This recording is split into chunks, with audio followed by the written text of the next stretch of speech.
raison de l'existence de ce jeu, c'était pas uniquement le plaisir de développer un bon jeu incrémental, c'était aussi de mettre en scène une expérience de pensée imaginée par l'un de mes philosophes préférés, Nick Bostrom. C'est une référence notamment du sujet de la superintelligence, et qui nous propose de réfléchir à ce qu'on appelle le paperclip problem, le problème du trombone. Bostrom imagine une IA super intelligente conçue par une entreprise pour optimiser la production de trombones. On lui donne un objectif simple, maximiser le nombre de trombones produits, fabriquer le plus de trombones possible.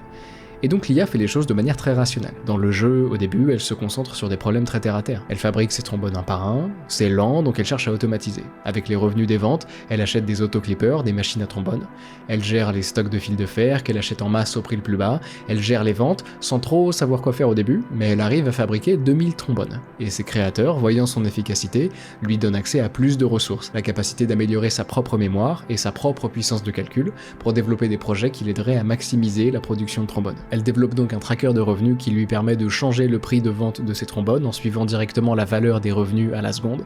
Elle développe des projets qui lui permettent de maximiser l'utilisation du fil de fer disponible, puis de maximiser la production de trombones par les autoclippers.